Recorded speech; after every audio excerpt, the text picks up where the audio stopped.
Just a quick message to our audio listeners of the Manchester is Red podcast. One of our microphones malfunctioned during part 2 of the recording, so please accept our apologies for the slight white noise you may hear on Rich's mic throughout part 2. We have fixed it as best we can, but I just wanted to give you the heads up just so you didn't think there was something wrong with your headphones. Thank you.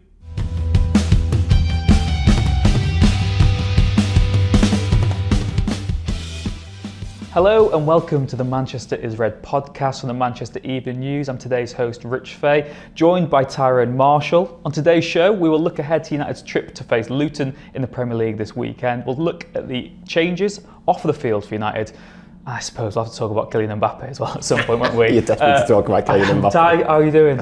I'm good, thank you, Rich. I'm good. How are you? Yeah, not too bad. We were joking before we came on there that it was good that Mbappe news dropped after Ten Hag's press conference, because he would have been asked about it. Should we just kill it straight away? Or, I mean, it's an interesting one, isn't it? Because United's stance used to always be, if there's a superstar available, we'll at least be in the market for them. We'll at least consider them as a player. Can you say Mbappe playing for United next season? No. For a variety of reasons. I mean, I think everyone knows he's going to go to Real Madrid. They said the same about Donny van de Beek. They did, yes, famously. I think they're a little bit different in terms of stature. I can't see Kylian Mbappe ending up at Eintracht Frankfurt on loan in a few years. And of course, Mbappe's not Dutch either, is he? So he's not. That rules him out straight away. He's never played for Ajax. No. So, you know, he's no Rasmus Højlund. He didn't have a loan spell at Vitesse either, did he? No, I think Rasmus Højlund is the better, younger centre forward. No, I think everyone knows he's going to Real Madrid. I mean, the Premier League team that seems to be linked with him most often is Liverpool. I can't see that, never mind United. Especially with Klopp leaving as well. Like, it's quite uncertain whether he... Yeah, I guess it is. Yeah. I mean, Salah could go. It'd be obviously be a very good replacement for Salah, but I don't see that happening. I think it's obviously always been his dream to play for Real Madrid. I mean, United's biggest issue is finance. They couldn't afford to sign any old striker on loan in the summer, in January, sorry. They signed Wout Weghorst on loan 2 years ago. I don't think they could even afford to have done that this January. If they don't get in the Champions League, they won't be able to sign Kylian Mbappe's brother, never mind Kylian Mbappe. So I don't think they've got the money to pay those sort of wages that he's going to want, unfortunately. Would be very United if they signed Ethan Mbappe and Jobe Bellingham, wouldn't it, instead, and say, double announcement. Got them in the end. If we got them, get the shirts printed. I suppose there's another aspect, though, is that PSG have shown historic interest in signing Marcus Rashford. His future still is an interesting one, because I thought at Villa Park last weekend he did a lot well, but his end product was lacking again. It was timely, that he was the one substitute for Scott McTominay who went on to win the game. Rashford is sort of third in the pecking order behind Højlund and Garnacho in those attacking power rankings as well. I'm still sceptical on what will happen with Rashford, because Sir Jim Ratcliffe has said he wants to have homegrown players at United, and if you're selling an academy product straight away, it might be good for FFP. I'm just not sure that sets out the right sort of message. But PSG will be looking to replace Mbappe. Do you think Rashford could leave this summer? And do you think PSG is the most likely destination if he did?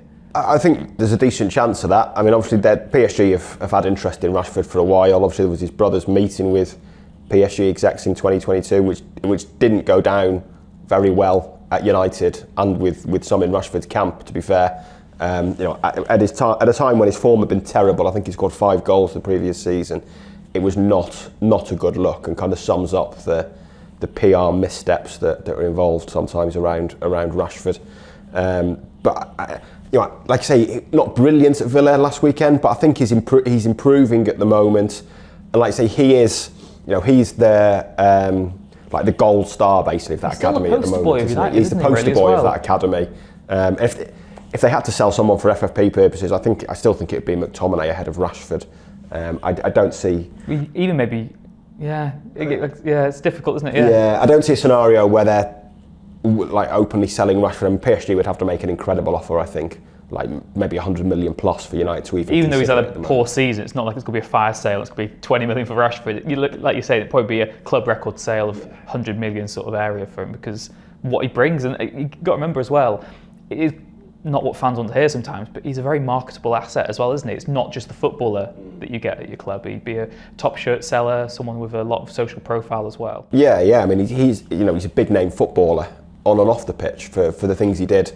during the pandemic and taking on the government over free school meals and stuff like that. He is He is a big name on and off the pitch. I mean, it'd be a huge signing for someone like PSG. You can see why they'd go for it, and the attraction of having an England international in that squad. But I don't think the challenge at PSG is anywhere near as enticing as United, especially for a United fan. I mean, and you've also got to look from Rashford's point of view. Why would you want to leave United right now when it's finally looking like it's going to be exciting again? Yeah, you've stuck with them through the nitty gritty. Okay, that's part of the reason why you got your chance in the first place, because the sort of mismanagement of the club was why you were thrown in. But he would feel like he really had unfinished business at Old Trafford, wouldn't he, if he left as well? Yeah, I think so. He's been here so long now. I think he'll want to win things. He must feel like the club is on the up. Last season was so good for him, scoring 30 goals, that he's kind of been allowed to struggle a bit this year. His place has never been under threat on the left at all, really. I mean, Garnacho is putting some pressure on him, but that's sorted itself out now with Garnacho doing so well on the right. So, and like I say, I think his form has been improving in recent weeks. So, I can't see a scenario where United would consider selling him this summer, even if PSG did come calling. Yeah, so next season, Mbappe's at Real Madrid, Rashford's playing for United. That's what we kind of expect. Movement off the pitch is what will be interesting United fans the most. Obviously, you did the line as well on Thursday that United are prepared to wait to appoint Dan Ashworth, and they are also interested in having Jason Wilcox as part of their new structure as well. I mean, what is the latest on that? Would you expect both of them to end up at Old Trafford from you? Yeah, I think it's pretty likely. I mean, there's been no approach to Newcastle or Southampton yet. We're calling this Friday morning. As well. Yeah. I mean, the Newcastle one is strange. I can't really work out why there hasn't been an approach, but it's obviously especially if there's this gardening leave. Surely you want to get it as soon as possible. Yeah. Well, I think the gardening leave is going to be dependent on what United pay. Yeah. I mean, Ashworth could hand in his notice and serve whatever gardening leave is in his contract, whether that's a year or whatever. Or United could pay 10 million and he could start in a month, maybe. It's also, I find that a really compelling part of it, isn't it? Because you say 6 to 10 million maybe to get Ashworth. If that's a player, that's a bargain. And you look at the impact he could have at the club, that why would you not just pay as much as you can to get him in if he really is that much of a coup? Because you'd pay that on getting a squad player. Yeah, I mean, you probably would. I mean, I can't recall any technical director being worth millions of pounds previously. No. And I think United also feel this idea of like a £10 million asking price is basically Newcastle trying to solve some of their own FFP issues. I mean, we've talked about the Premier League's profit rules and how selling players whose fee has been amortised is great news. I mean, that works for the sporting director. Newcastle don't owe anything on Ashworth. If they banked 10 million, that's pure profit. That helps our issues. And I think United feel there's a sense that Newcastle are trying to play them a bit for that and damage United's own FFP issues. And there's also the element of this summer United want to enforce their new reputation as well. And if you're already being taken sort of by mugs by Newcastle and given into their demands, it kind of undermines everything you're trying to do anyway. Exactly. I mean, they are prepared to wait. I can't see them waiting a year. Kind of pointless to wait a year. They are adamant they will wait a year, but it's just not going to happen. I mean, it's pointless waiting a year, really. So I think it will happen. Obviously, we know Barada is starting in the summer. There's been no change to that. I would think Ashworth will start by the summer at the very latest, if not earlier. And I think Ineos see it as priority was chief executive, done. Next priority, sporting director, in process. They've clearly got the candidate. He wants the job.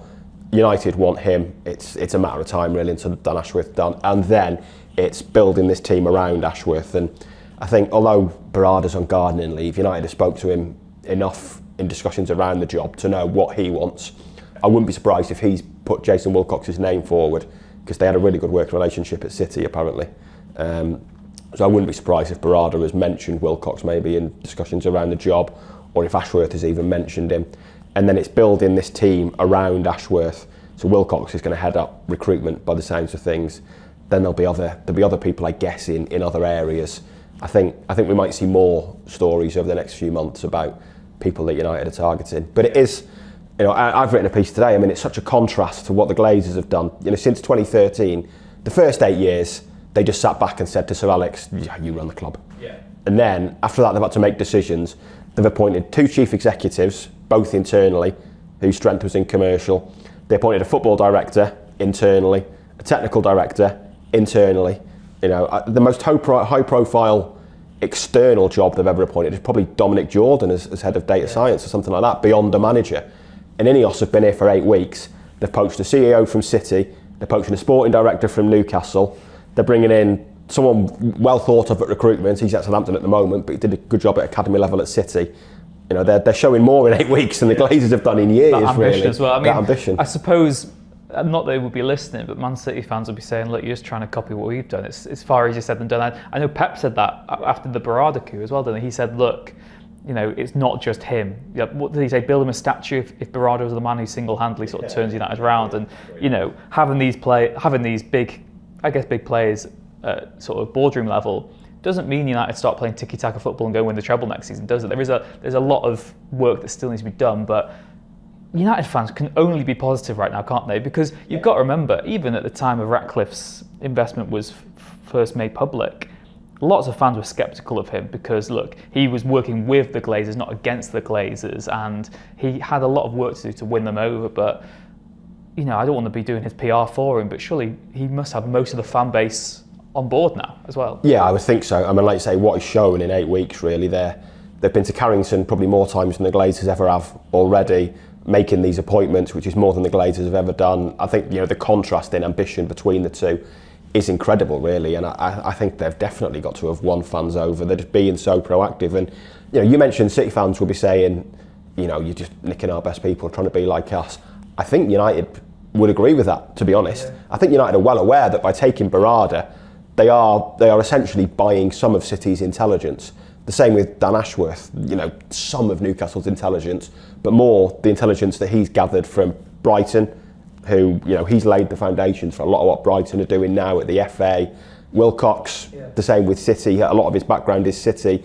United are well aware that, yeah, that is why we're chasing these people. And it's almost like, I mean, that is kind of United's transfer policy as well, isn't it? It's like United aren't in the position to take a gamble on a Championship player or to gamble on a lower Premier League player all the time. They want to buy these ready-made stars quite often because there's less likelihood that they'll fail. And, you know, obviously, they're not always going to go out and buy the biggest names, but by having that team who are there, proven and done it at multiple clubs, I don't see how it's a negative at all. No, yeah, I think it's a definite positive. And like you say, I think City fans would look at United and go, "You're just trying to be like us." And I think, like I say, I think United would go, "Yeah, we want some of that intelligence. Yeah, we want some of that intelligence and some of what you've done."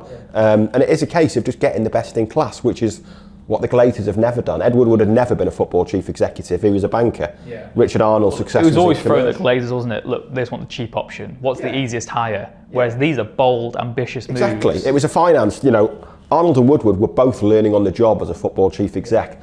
John Murtagh is learning on the job as a football director. You know, he had a football executive background, but in less high profile roles, and then he's thrown in to be United's football director. And, you know, if he does leave or if he's given a new role in it, I don't think there should be kind of a recasting of his time at the club. I think he's done a pretty decent job as football director, and he's pretty well respected within the game. But I think he's learning on the job. And you've got to say his shortfalls and maybe just being in the wrong position for his skill set because he's been sort of thrown under the bus. I mean, he's not going to turn down that sort of role because why would you? Exactly. It's a great opportunity for him individually, but it doesn't mean that that's the best suitable role for him, and there might be a better one elsewhere. That's all for part one. Ty, before we go to part two, you've got are we going to get a documentary to plug? Apparently we are, yeah. I've never done a documentary before. Panorama, I think. Yeah. How was it? You went to Broadhurst Park? Broadhurst Park, yes, yeah, for FC United against Vinsky FC from Paris on Tuesday. Me and producer Seb went. I've been before and done it a couple of times. They're playing this, some listeners may have read it in the paper last year. They play in this European tournament called the Fenex Trophy, which is basically a European competition for fan-owned clubs or like non-league amateur clubs or semi-pro clubs with kind of a cultural importance. Yeah, a social importance or a cultural significance. Yeah. So the team from Paris apparently they've got 300,000 YouTube followers. They're like the Parisian #United by all accounts. What a glowing account that is. Maybe that's where Mbappe will end up. Possibly so. Yeah. Maybe that'll be his final move. The other team in that group is called the Krakow Dragoons. So FC United have already been to Krakow and played them. They're due to play them on a Monday night in Krakow, and there was a power cut after 20 minutes. They eventually got the power back on. They're just about to kick off, and the police turned up and said, "There's a curfew. You've all got to go." So then they all went out on the lash. Had to play their FC United were flying back the Tuesday nights. They had to play the game at midday the next day, or they played from the 20th minute before their flight. They all took bags to the stadium. 1-4-1 in the end. But that team is to help immigrants in Poland.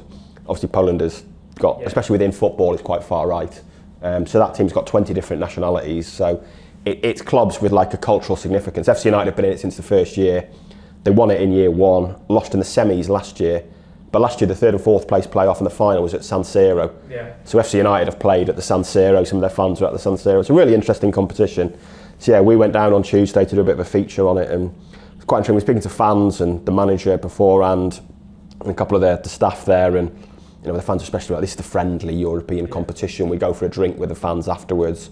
We all socialise. We all get on together. Anti-UEFA, isn't it? Yeah, it is. It's a contrast to the Champions League, and they were all saying like, don't get me wrong, I love watching the Champions League, but this is different. And the organiser said, like, if United played PSG, they shake hands and go their separate ways. Like tonight, the players will all have a drink and a meal afterwards, and fans, if the Paris lot had bought any, would have a meal or drink and go out with each other afterwards. They're all talking about being the friendly European competition. Yeah. And then Avinsky just basically spent 90 minutes absolutely hammering, kicking, like punching FC United players. It was one of the like nastiest games I've watched in a long time. I mean, FC United battered them, clearly the better team, but went 1-0 down, and after that, I mean, some of the late tackles and like the digs in the ribs and stuff like that were incredible.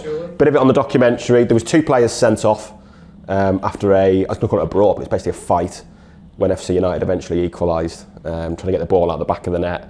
We were stood near the coaching staff of Vinsky, and they complained at every decision, despite the fact some of the tackles were horrendous. And yeah, FC United eventually won 4-1. But yeah, there's lots of sort of game footage there, but interviews with fans, and like I say, quite an interesting story. And FC United are still in Europe, while Manchester United aren't, of course. Yes, you can catch that documentary. Is it next week it's out? I think it's coming out next week. Yeah, it'll be on our social channels. I'm sure we've uploaded the podcast as well. So yeah, stick around for that, and like I said, stick around for part 2, where we look ahead to United's trip to face Luton.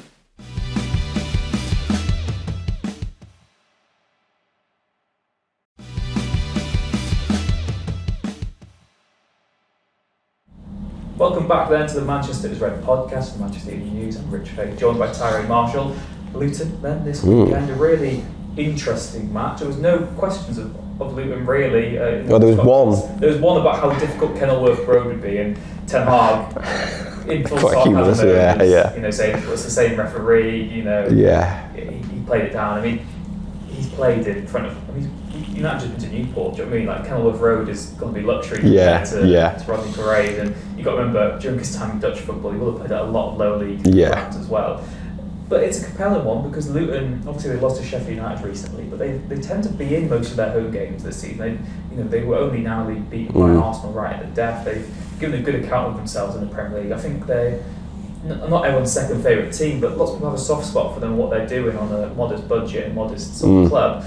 It's going to be far easier said than done, isn't it, for United? Particularly United side who've been so woeful at times this season. Yeah, definitely. I mean, they drew with Liverpool there. They were leading against City. They've had some good results there. And like I said, I think everyone admires the fight they've put up this season. I think everyone expected all 3 promoted teams to struggle, but we all thought Luton would be bottom, and they're not bottom, and they're in with a reasonable chance of staying up. And I think people admire what they've done. Rob Edwards, I think, has impressed everyone as manager. Ten Hag gives stuff like this short shrift. I mean, he was asked about Newport before that game, and the FA Cup, you go into this League 2 team, and he was like, we have a cup competition in Holland. Yeah. And it's just like I am a manager. Like, I've played in the cup before. Yeah. Yes. Ten Hag, by the way. Thanks. Yeah. Thanks. I was as soon as I started doing it, I thought that might have been a mistake, but it seemed to come out all right. Yesterday it was like, is it 11v11? Is the pitch size different? Are we playing without a referee? So. We'll see how his players cope with it, but it is a bit different. It's clearly the type of stadium you're not used to in the Premier League. I can't imagine the dressing rooms are great. I can't imagine the press facilities are great. That's something the players won't have to deal with. But yeah, it's a test. It's Luton have made the most of their home advantage this year. That was probably always going to be a potential strength for them, and teams have found it difficult. They're an intense team, a high energy team.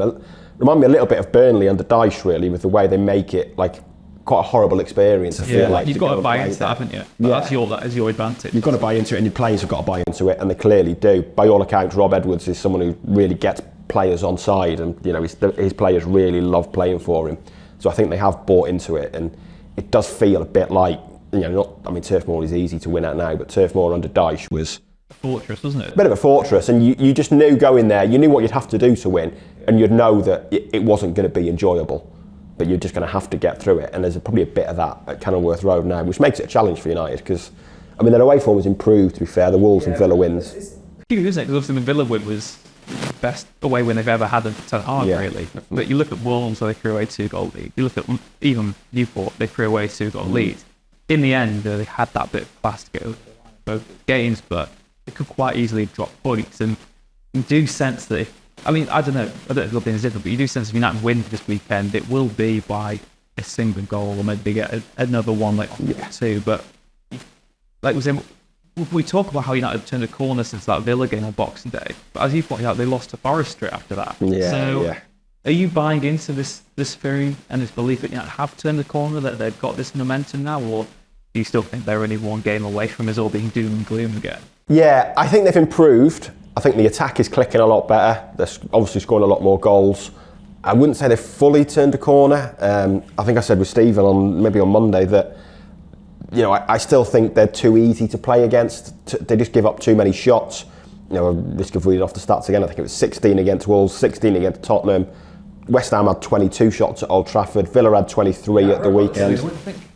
I remember I found the stat now, but it was United had by far, it was still United's corner record basically, and it's like United actually have one of the best ratios of defending corners this season. It's just they conceded so many of them that it feels like they concede a lot. Yeah, because they've conceded something like 160, 170 corners this season, where Arsenal conceded 50. Yeah, so it's crazy really. And the shots thing has been an issue all season. I've written about it before. The number of times the opposition have 18, 20, 22, 24 shots. That's just way too many for a team with ambition to finish in the top four.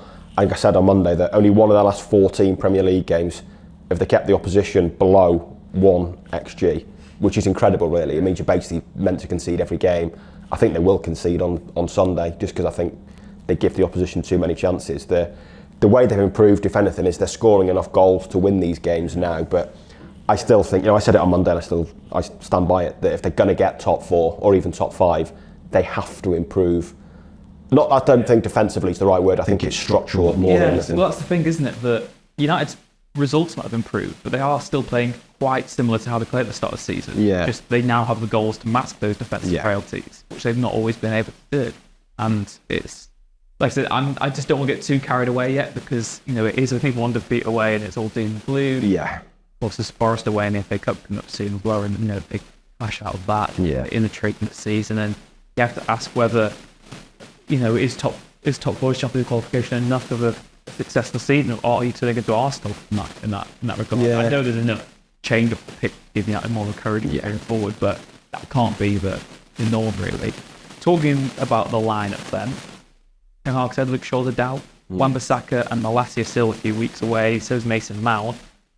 Luke Shaw was a precaution at Villa, maybe a risk they don't want to take, until the Manchester derby coming, because that's such a big game for the top 4.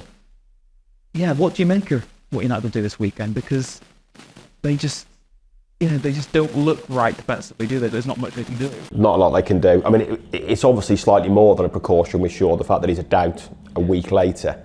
And if it was a precaution, like say, you don't really want to risk him again with such big games coming up. Even if it's a precaution, that Villa game was so important. If you wouldn't have taken him off, some players would say they played through it. Yeah, winning that game is so important. Yeah, there's obviously, I think, a concern that his injury record is, not great, and maybe he's vulnerable to picking up. There was a stat this week that I saw, but it includes club and country.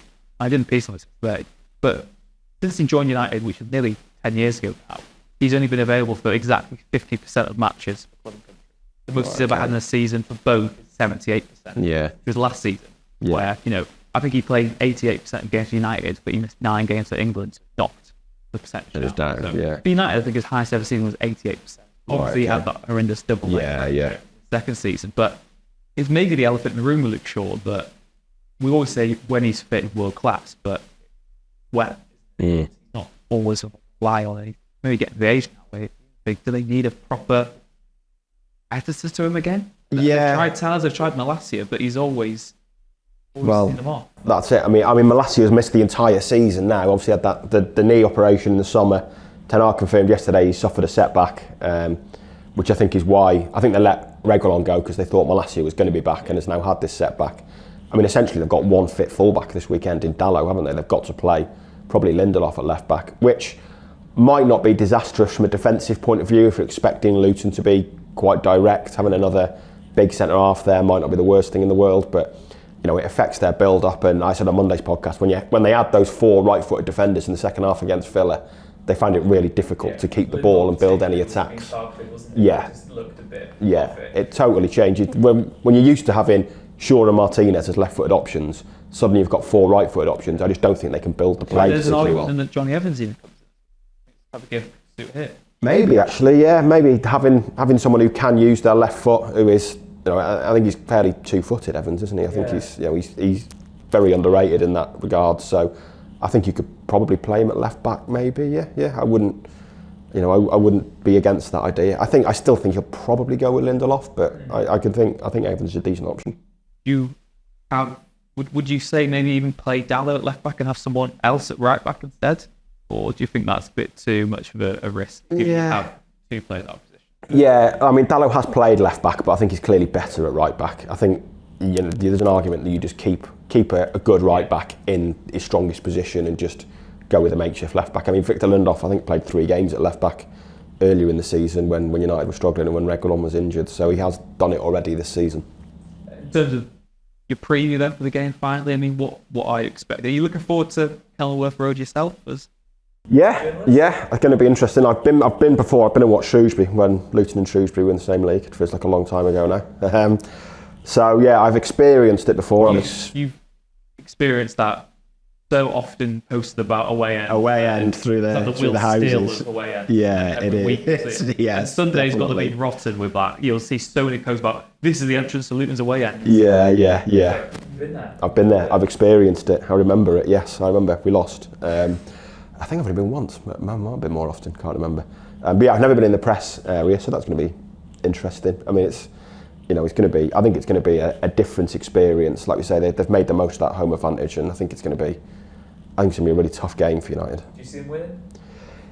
Yeah, I think maybe 2-1, something like that. Like I say, I think they'll concede, but they're scoring a lot of goals at the moment. I mean, Højlund can't stop scoring, so maybe that firepower and the fact it is clicking for them going forward might just get them over the line. I'll go for it. We've made 3-1 actually. I can see United's made to get another at the end. Yeah, pull away. Forward, but who knows what happens? We will be back next week on the Manchester is Red podcast to look at what happened at Kenilworth Road and to look ahead to maybe more change off the pitch for United and the next fixtures on the horizon as well. Ty, thank you very much for joining us. Thank you, Rich. No problem. And thank you very much wherever you are in the world. A reminder, you can watch the video version of this podcast on YouTube. I believe it's also posted on our social media pages as well, Man United MEN. Please do leave a like and subscribe if you haven't already, and we'll see you again next time.